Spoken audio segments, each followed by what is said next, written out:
자존감의 세 가지 축. 언제부턴가 자존감이라는 단어를 흔히 접할 수 있게 됐다.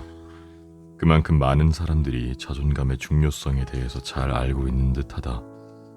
하지만 자존감이 정확히 뭡니까? 라고 물으면 상황은 달라진다.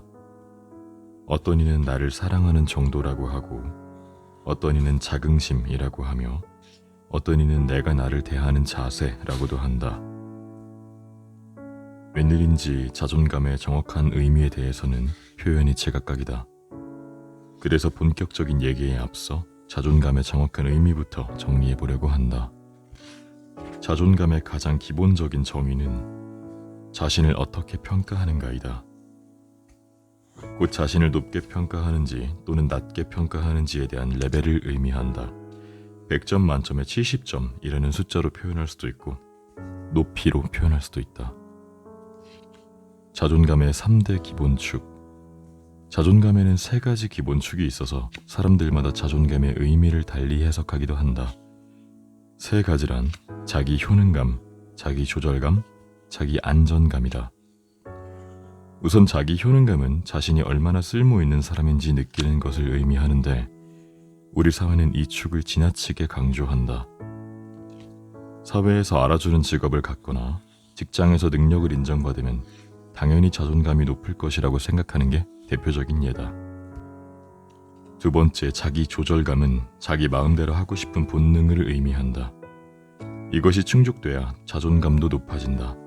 서울에서 손꼽히는 학군에서 공부하고 이른바 명문대학까지 나온 사람이라면 그렇지 않은 사람보다 자존감이 당연히 높을 거라고 여기기 쉽다. 하지만 시골에서 자유롭게 뛰놀며 자란 사람보다 자존감이 떨어지는 경우도 얼마든지 있다. 자기 조절감이 부족한 경우다. 세 번째, 자기 안전감은 자존감의 바탕이 된다. 가진 것은 별로 없어도 자존감이 높은 사람들이 있다. 이들은 안전하고 편안함을 느끼는 능력이 다른 사람들보다 뛰어나다. 트라우마가 해결되지 않았거나 애정 결핍이 지속되는데 안전하다고 느낄 사람은 없다. 당연히 자존감이 떨어진다. 혼자 있는 것을 유난히 힘들어하는 사람이 있는데 혼자서는 안정감을 느끼지 못하기 때문이다. 흔히 자존감을 자신을 사랑하는 정도라고 생각하는데 이것도 맞는 표현이다. 스스로 쓸모없다고 느끼거나 자기 조절을 못하거나 마음 상태가 안전하지 않은 사람은 자존감이 낮아 자신을 사랑하기 어렵고 남을 사랑하기도 어렵다.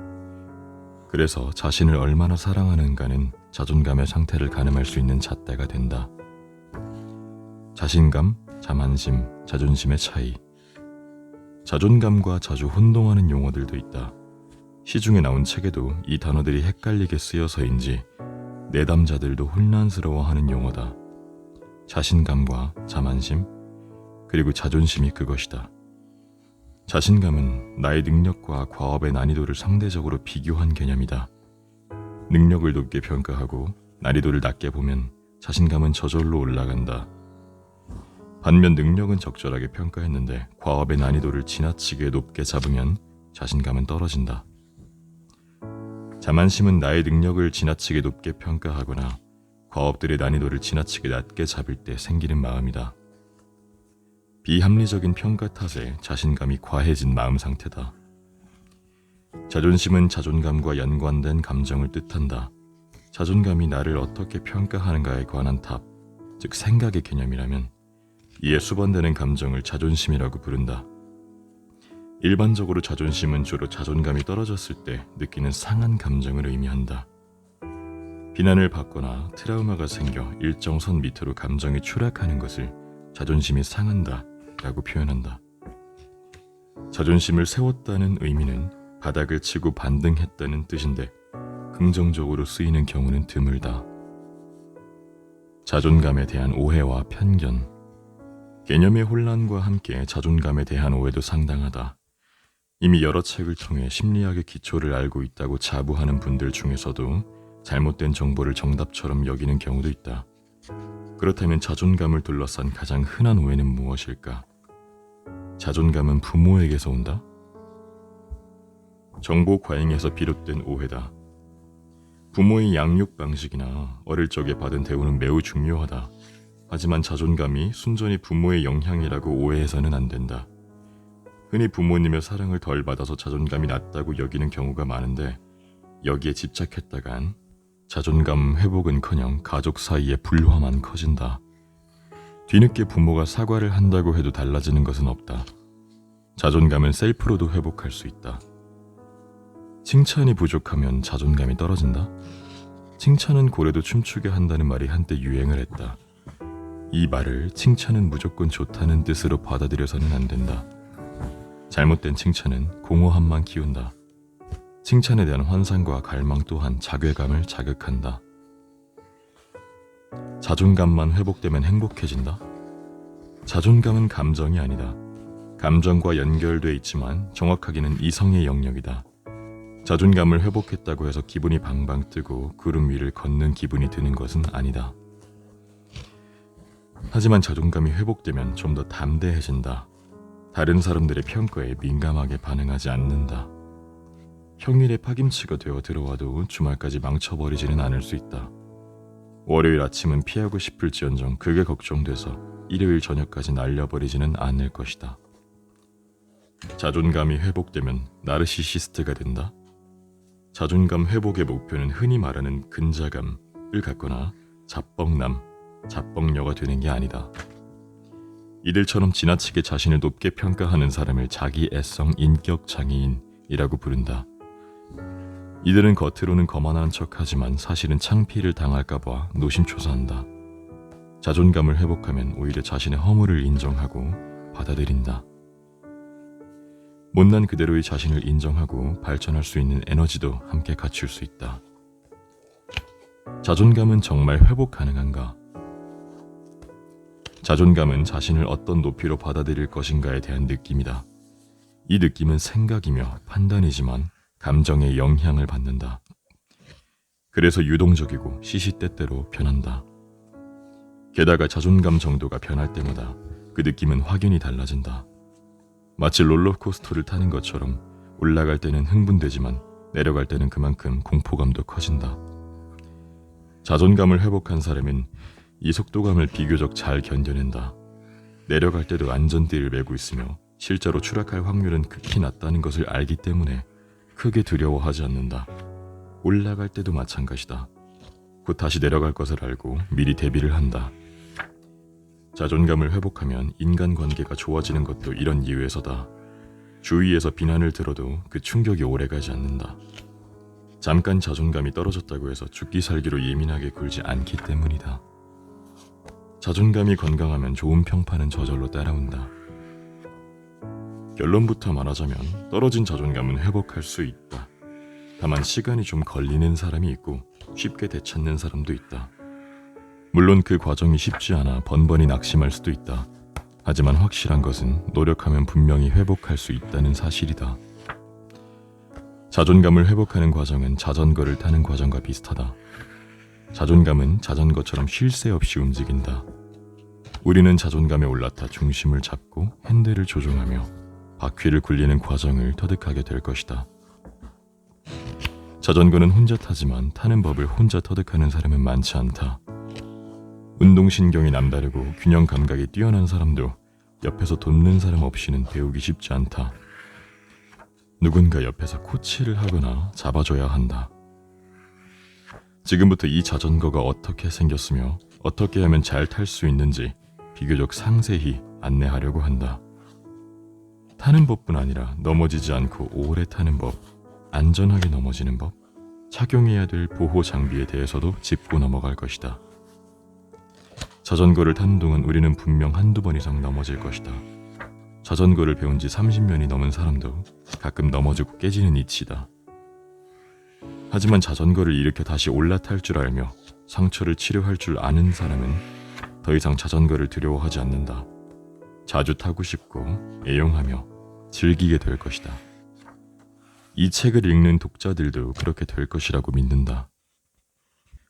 왜 지금 자존감이 중요한가? 자존감은 우리 인생에 어떤 영향을 미칠까? 한마디로 우리가 하는 말, 행동, 판단, 선택, 감정 등 모든 것에 영향을 미친다. 특히 요즘처럼 힘들다고 호소하는 사람들이 많을 때 자존감은 더욱 중요해진다. 흔히 자존감을 정신 건강의 척도라고 부르기 때문이다. 자신이 불행하다고 생각하는 사람, 연애가 힘든 사람, 자주 우울한 사람, 대인관계가 힘든 사람도 모두 자존감과 연관되어 있다. 자존감은 사회 환경과 밀접한 관련이 있다. 아무리 자존감이 높은 사람도 지속적인 스트레스나 압박 상황에 놓이면 자존감이 떨어진다.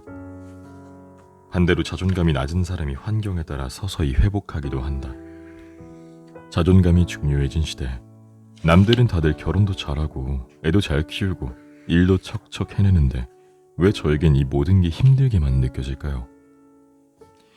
이런 질문을 하는 사람들이 몇 년 새 부쩍 늘었다. 자주 듣는 질문이지만 들을 때마다 대답을 하기가 쉽지 않다. 나조차 이런 생각을 자주 하기 때문이다. 다른 의사들은 돈도 잘 벌고 논문도 잘 쓰고 주말마다 가족과 여행도 잘 가는데 왜 나는 아직 집도 없고 글도 잘 안 써지고 하루하루가 고단할까 하는 생각이 든다. 남의 인생은 모두 쉬워 보인다.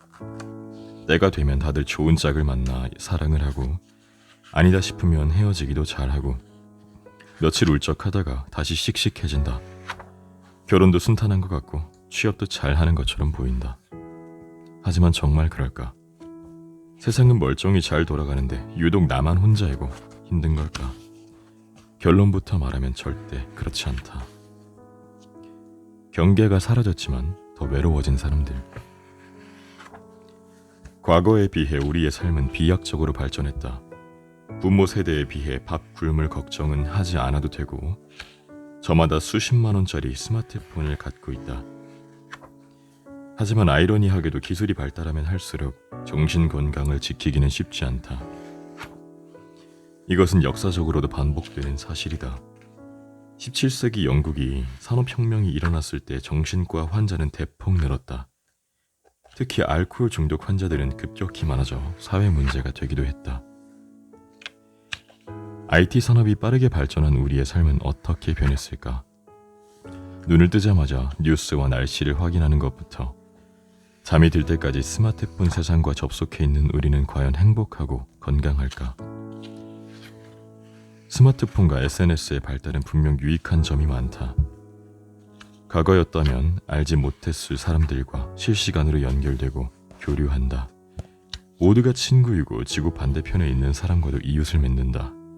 친구의 페이스북, 트위터, 블로그를 들여다보면 감탄이 절로 나온다. 근사한 인테리어, 맛있는 음식, 해외여행, 책 읽는 삶, 따라하고 싶은 취미생활. 어쩜 그렇게 다 잘 살고 있는지 보는 것만으로도 기가 죽는다.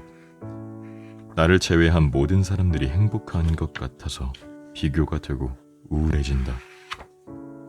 부러움은 잠시고 그만큼 내 삶이 위축되고 초라해 보인다. 하지만 그들의 삶이 과연 보이는 것처럼 행복과 만족으로 가득 차 있을까? 나는 아니라고 생각한다. 거리가 가까워진 만큼 가면을 쓰고 살아가는 사람들도 많아졌다. 우리는 타인과 가까워졌지만 마음의 거리는 그만큼 멀어진 세상에 살고 있다.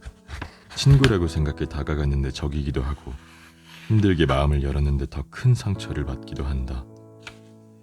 말 한마디 했다가 심한 모욕을 당하기도 하고 같은 팀이라고 생각했는데 치열한 경쟁자가 되어 있기도 한다. 누구한테 함부로 속을 털어놓을 수도 없고 속마음을 드러낼 때도 수없이 자기 검열과 눈치 보기를 해야 한다. 누구에게나 고민을 털어놓을 수 있지만 누구도 진심으로 고민을 들어주지 않는다고 느낀다. 그래서 사람들은 함께 있으면서도 지독한 외로움에 시달린다. 과거엔 속상한 일이 있으면 형이나 언니에게 털어놓았다. 같은 반 친구가 돈을 빼앗아가면 다음날 형이 쫓아가서 다시 빼앗아줬다. 누가 날 무시하거나 상처 주면 언니가 위로를 해주거나 왜 당하고만 다니냐며 꾸지람이라도 들을 수 있었다. 하지만 지금은 그것조차 쉽지 않다.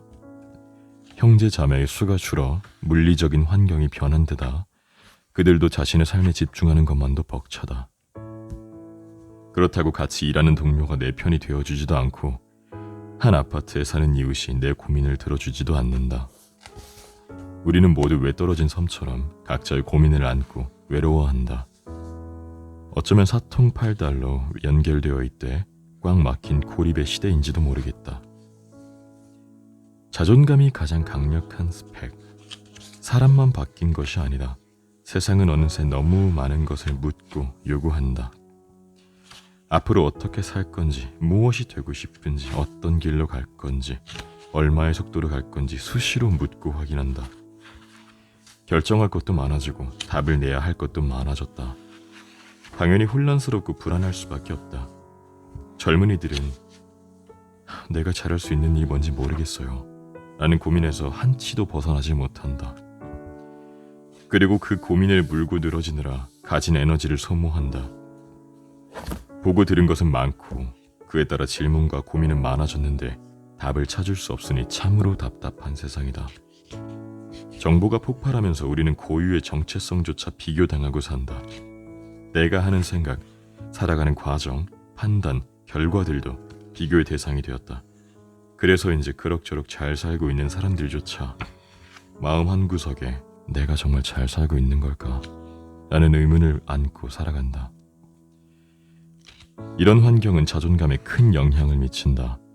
끊임없이 비교하며 열등감을 조장하고 내 환경을 원망하게 하고 내 성격이 이상한 건지 자꾸 점검하게 한다. 답을 찾기도 쉽지 않다. 뭔가 문제가 있다고 느끼지만 고민할 시간은 부족하고 점점 생각조차 하지 않게 되면서 떨어진 자존감은 방치되기 일쑤다. 환경이 좋지 않을 때는 건강한 마음으로 무장한 자신이 가장 강력한 무기다. 나는 누구인가? 지금 가는 길이 맞나? 내가 제대로 해낼 수 있을까? 라는 생각과 고민에 빠져 있는 것도 알고 보면 자존감과 연결된 질문들이다. 이럴수록 자존감이 강해야 상처를 덜 받고 길을 찾을 수 있다. 바야흐로 셀프로 자존감을 지켜야 하는 시대다. 행복해지기 위한 온갖 방법과 글귀가 난무하지만 진짜 행복은 튼튼한 자존감에서 나온다.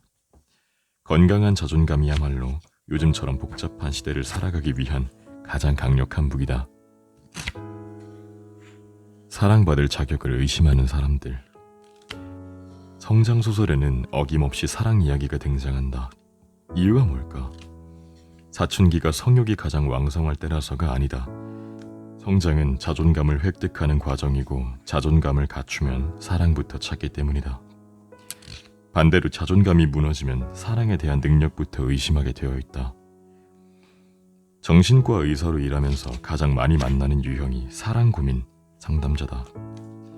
그들과 대화를 나누다 보면 어김없이 자존감 문제에 봉착한다. 역시 자존감이 회복되지 않은 상태로는 사랑도 풀리지 않는 모양이다. 연애할 준비가 안 됐다는 말에 속마음. 나는 사랑받을 수 없어 라는 생각이 확고한 사람들이 있다. 멀쩡하게 생겼고 누가 봐도 매력적이건만 왜 그런 생각을 갖고 있는지 이해가 안 가는 사람들 말이다. 이런 사람은 좋은 사람을 소개해줘도 사소한 핑계를 대며 퇴짜를 놓기 일쑤다. 속내가 궁금해. 말은 그렇게 해도 눈이 너무 높은 거 아니야?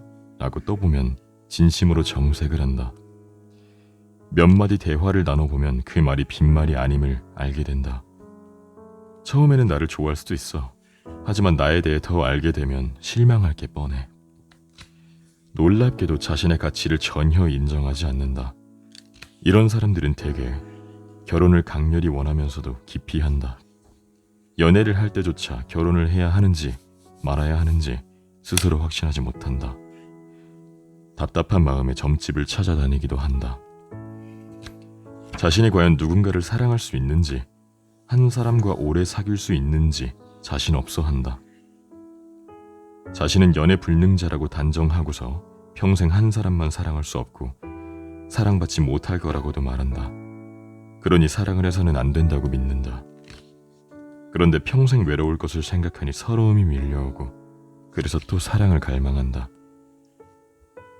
사랑을 놓친 후 찾아오는 자기 비하. 같은 맥락에서 자신의 사랑스러움을 믿지 못하는 사람들도 있다. 이들은 아무리 괜찮은 사람이 대시를 해도 받아들이지 못한다. 겉으로는 아직 연애할 준비가 안 돼 있다. 우리는 성격이 너무 다른 것 같다. 등 좋은 말로 거절하지만 마음 안에는 내 성격을 알면 떠나갈 게 뻔해. 너처럼 똑똑한 사람은 결국 나를 무시하고 질려버릴 거야 라는 생각이 가득하다. 이런 사람들을 보는 주위 사람들은 무척 안타깝다. 정말 좋은 사람인데 왜 겪어보지도 않고 미리 포기해? 아니야, 너는 사랑스러워 라고 아무리 말해도 소용이 없다. 자신이 사랑받을 수 없다는 믿음은 망상에 가까워 쉽게 변하지 않는다. 오히려 우리 엄마도 나를 사랑하지 않는데 네가 어떻게 나를 사랑해? 라며 상대를 설득하려고 든다. 이런 스타일은 처음엔 겸손하거나 착하다는 인상을 준다. 하지만 같은 일이 반복되면 주위 사람의 시선도 달라지고 무엇보다 본인이 후회가 늘어간다. 그냥 지난번 사귀던 사람하고 쭉 가볼 걸 그랬나 하고 후회한다. 하지만 이미 시간은 지났고 흐른 시간만큼 나이도 먹었지만 떨어진 자존감만 그대로다. 낮은 자존감 때문에 사랑을 놓치고 사랑을 놓친 후에 자존감은 더 떨어진다. 이들의 문제는 사랑하는 사람을 놓치고 후회하면서도 자신이 사랑 부적격자라고 믿는 데 있다. 이런 악순환이 반복될수록 자기 비하는 더욱 견고해진다. 궁극적으로 자신을 더 믿지 못하게 되기 때문이다. 비극이다. 기초 믿음의 부재. 자신이 사랑받을 가치가 있음을 인정하는 일은 신뢰라는 감정에서 출발한다. 우리가 살아가는 데 꼭 필요한 덕목이다. 인간은 제각각 독립적인 존재지만 서로에 대한 기본적인 믿음이 있어서 팀을 이루고 사회를 이뤄 살 수 있다. 승객은 기관사를 믿어야 몸을 맡기고 여행할 수 있다. 이 기관사가 운전면허는 있을까? 라고 의심하기 시작하면 절대 편안하게 여행하지 못한다. 이렇듯 누군가에 대한 본능적인 믿음을 기초 믿음이라고 부른다. 사람이 태어나 가장 먼저 갖는 기초 믿음은 엄마에 대한 믿음이다. 아기에게는 배고프면 엄마가 젖을 물려주고 기저귀가 젖으면 갈아줄 것이라는 믿음이 필요하다. 만일 엄마가 젖을 물릴 때 왜 이렇게 칭얼대서 나를 힘들게 하니? 라며 짜증을 부리거나 아이를 돌보지 않는다면 아이는 외부 세계에 대한 최초의 믿음을 형성하지 못한다. 엄마의 거부로 인해 아이는 자꾸 배가 고파지는 나는 이상한 존재, 세상에 불필요한 존재라는 인식을 가지게 된다. 하지만 기초 믿음이 없는 사람이라고 해서 무조건 엄마의 사랑과 양육 방식을 의심해서는 안 된다. 부모에 대한 기초 믿음이 형성되었으나 그 후 다양한 경험을 통해 깨져버린 경우도 있기 때문이다. 자기 불신은 인간관계도 망친다. 자신의 매력이나 능력을 믿지 못하는 사람은 타인과의 관계에도 문제가 생기기 쉽다. 나를 사랑할 이유가 전혀 없는데 왜 나를 사랑한다고 할까? 라는 의심을 품기 때문이다. 기혼자의 경우 자기 불신은 의처증이나 의부증으로 발전한다. 또는 경제적으로 무능하거나 성적 능력을 상실했거나 다른 콤플렉스가 있어 자존감이 무너진 경우에도 남을 의심하는 마음이 생긴다. 그 마음을 들여다보면 내가 이렇게 못났으니 아내 또는 남편이 곁에 있을 이유가 없다 라는 생각이 자리 잡고 있다. 대개 이런 사람들은 자신의 열등감이나 마음 상태는 못 보고 상대를 탓함으로써 문제를 해결하려고 든다. 겉으로는 상대를 사랑해서 힘든 것처럼 보이지만 사실은 자신을 믿지 못해서 괴로운 것이다. 이른바 나쁜 남자에게서 벗어나지 못하는 여자나 제비족의 꿰매 빠져 재산을 탕진한 사모님들의 저변에도 이런 문제가 숨어있다. 이들은 이 사람이 떠나면 나를 받아줄 사람이 없다는 착각에 빠져 이별을 감수하지 못한다. 죽을 만큼 사랑해서가 아니라 이별이 두려워서 만남을 지속하는 셈이다. 자기 자신에게 관심 갖기. 이 모든 문제는 자신을 사랑받을 만한 가치가 없는 사람으로 인식하기 때문에 생겨난다. 하지만 세상에 사랑받을 만한 자격과 가치로 똘똘 뭉친 사람은 없다. 모든 면에서 완벽한 사람도 없다. 마찬가지로 아무데도 쓸모가 없는 사람도 없다. 단지 사랑받을 자격이 없다고 쓸모 없다고 믿는 사람이 있을 뿐이다. 내가 정말 사랑받을 가치가 있는지 없는지 알아보려면 자신을 솔직하게 들여다보는 작업을 해보면 된다. 정말 부모님의 갈등에서 영향을 받았는지, 그것이 어떤 영향인지, 성격은 어떻고, 잘하는 것과 못하는 것이 무엇인지 찬찬히 탐색해봐야 한다. 방법은 쉽다. 종이 한 장을 꺼내서 자신의 장단점을 적어보면 된다. 특히 대체 자신의 어떤 점이 사랑받을 수 없다고 믿는지, 어떤 점을 믿지 못하는지 마음속에서 꺼내 바라보자. 아는 만큼 더 사랑할 수 있다. 사랑은 감정이다. 원한다고 억지로 생기지 않는다. 자신을 진심으로 사랑하지도 않으면서 나는 사랑스러워 라고 아무리 외친들 사랑이 갑자기 솟아날 리 없다. 따라서 당장 자신을 사랑하라고 강요할 수도 없고 그렇게 되지도 않는다. 다만 자신의 단점과 장점을 적어보는 것만이라도 해보자. 아무리 생각해도 장점이 하나도 없다면 남이 생각하는 나의 장점을 적으면 된다. 그것이 설령 타인의 오해이거나 드러난 겉모습에 불과할지라도 누군가 말해준 내용을 그대로 적어보자. 이런 행위는 자신에게 관심을 갖게 한다. 세상의 모든 사랑은 관심에서 시작된다. 집이 어딘지, 무엇을 했는지 등 사소한 관심이 번져 존경과 사랑이 싹튼다. 자신을 사랑하는 것도 똑같다. 자신이 어떤 사람인지, 어떻게 살아왔는지 관심을 가져야 한다. 참으로 재밌지 않은가? 누군가를 사랑하는 능력이 결국 내가 누구인지 알아가는 능력에서 시작된다니 말이다. 나를 아는 만큼 사랑 능력도 커진다. 자신의 가치를 부정하는 사람, 자신을 사랑할 수 없으면 퍽 불쾌한 기분이 든다. 마치 마음에 들지 않는 쌍둥이 형제와 꼭 붙어 다니는 것과 같다. 아무것도 하지 않았는데 야단 맞는 느낌이고 매사 비관적이 된다. 반면 자신을 사랑하면 인생이 심플해진다. 혼자 길을 걸어도 좋아하는 친구와 함께하는 느낌이 든다. 외로움이 느껴져도 많이 괴롭지 않고 방황할 때도 사랑하는 나에게 조언을 구할 수 있다. 그렇다고 외톨이가 되는 것도 아니다. 자신을 사랑하는 사람은 혼자가 되는 것을 두려워하지 않기 때문에 자신감이 있다. 이 자신감이 타인과 있을 때 생기는 불안감을 없애준다. 그리고 자신감이 매력으로 작용해서 주변에서 인기도 얻는다. 내 마음에 들지 않는 나도 내가 몹시 싫었던 때가 있다. 고등학교 1학년이 끝날 때쯤 무기력증에 빠졌다. 아침에는 일어나기 싫고 식욕도 없고 만사에 흥미를 잃었다. 씻지도 않고 겨우 학교에 가서는 맨 뒷자리에 앉아 잠을 자거나 멍하니 있었다. 평소 모범생으로만 살아온지라 스스로도 이런 모습이 낯설었다. 하지만 놀랄 에너지도 남아있지 않아서 그다지 충격적이지도 않았다. 친구들은 밤새 공부를 하고 와 낮에 조는 거라고 쑥덕였지만 나는 굳이 그게 아니라고 말할 기운도 없었다. 그런데도 나는 누구에게 짜증을 내거나 감정을 토로하지 않았다. 당연히 가족들도 모르는 듯했다. 형이 입시를 앞둬 막내도 예민해졌다고만 생각하는 것 같았다. 나는 언젠 뭐 나한테 관심이나 있었냐 하면서 점점 냉소적이 됐다. 그러던 어느 날 어머니가 잠깐 따라 나오라고 했다. 그러곤 동네에 있는 작은 서점으로 가서 사고 싶은 책 있으면 아무거나 다 사. 늘 그렇듯 무덤덤한 표정이었다. 책장을 여기저기 둘러보던 나는 나 자신을 사랑하기 라는 책을 골랐다. 나를 사랑하지 않고는 누구도 사랑할 수 없다 라는 글이 눈에 꽂혔다. 그리고 조금이라도 기운이 생기면 그 책을 뒤적거리며 시간을 보냈다. 돌이켜보면 그때 무기력에 시달리던 것보다 더 괴로웠던 게 있다.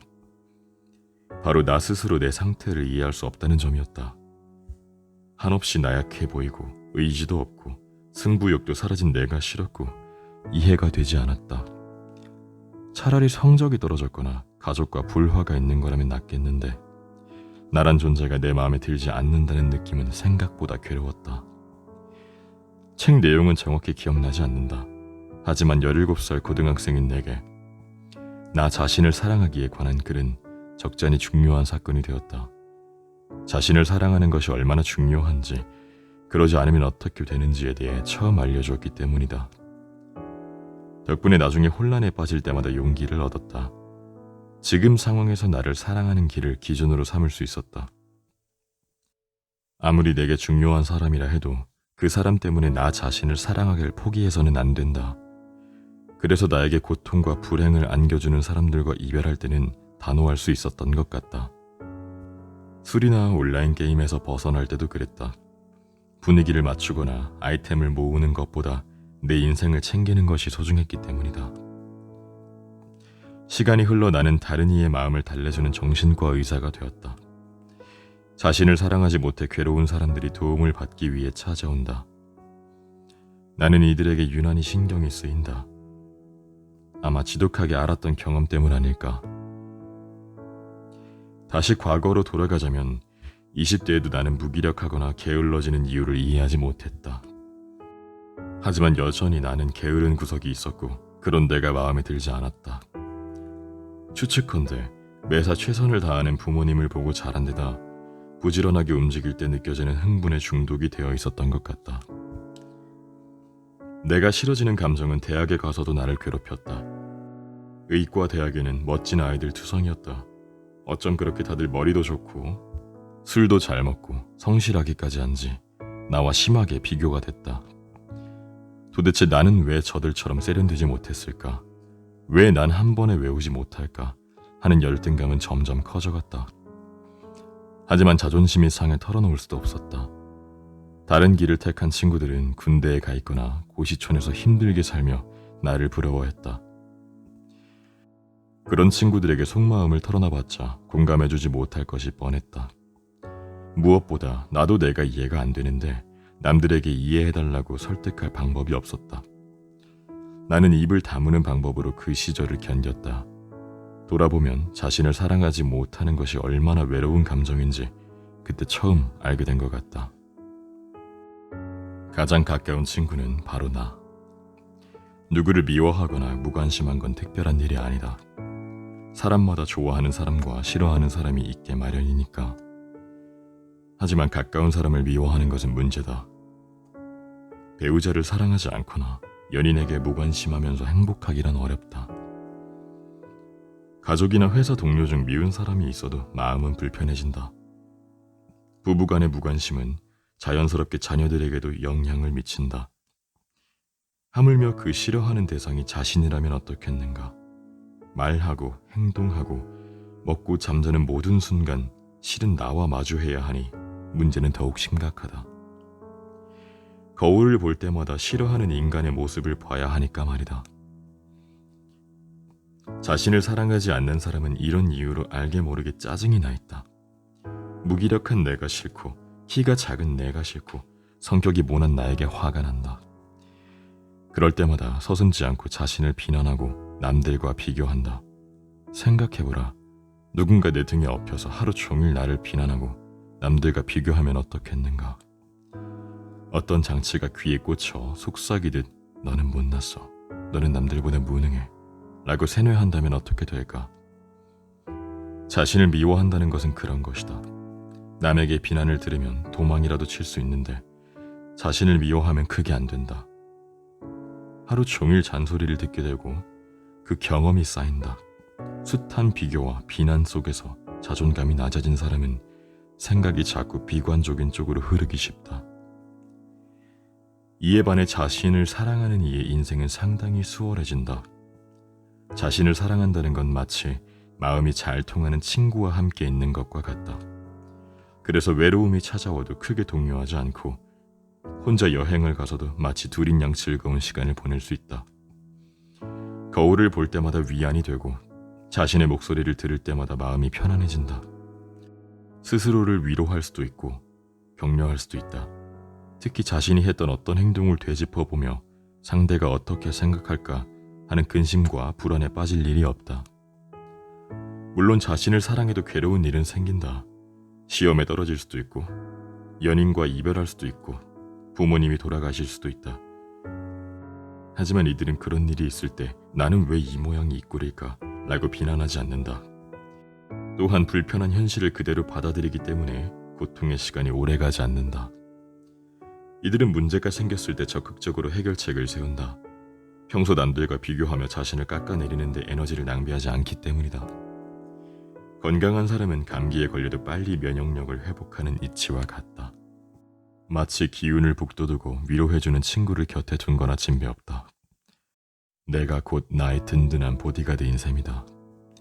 나에게 괜찮아 라고 말해주자. 인생을 조금 편하게 살고 싶다면 평소 자신에게 괜찮아 라는 말을 자주 해줘야 한다. 우리는 너무 오랫동안 남들과 경쟁하고 비교하고 비난당하며 살아왔다. 그래서 필요 이상으로 스스로를 이상하고 부족한 사람으로 매도해왔다. 우리의 자아는 억울함과 슬픔에 빠져있다. 그러니 이제부터라도 조금 과하다 싶을 정도로 위로를 해줘야 된다. 혹자는 그러면 너무 자기 안위에 빠지는 거 아니냐 라고 물을지 모른다. 좋은 질문이다. 그렇지 않다. 게다가 그동안 자신을 너무 못살게 굴었거나 억압해왔다면 더 그렇게 말해줘야 한다. 그것은 우리의 잘못이 아니다. 잘못된 사회 탓이고 잘못된 교육 탓이다. 투사해도 괜찮다. 과하다 싶을 정도로 자신에게 관대해줘야 하고 합리화해야 한다. 자기 안위에 빠져도 괜찮아 라고 말해줘야 한다. 자존감이 낮아져 있어도 괜찮다. 그 덕에 더 노력할 수 있었고 때론 무기력에 빠져 쉬는 시간도 가질 수 있었다. 그저 괜찮아. 그동안 수고했어 라고 얘기해주면 된다. 지금 당장 그게 되지 않는다 해도 괜찮다. 우린 이제 첫 발을 뗐을 뿐이니까.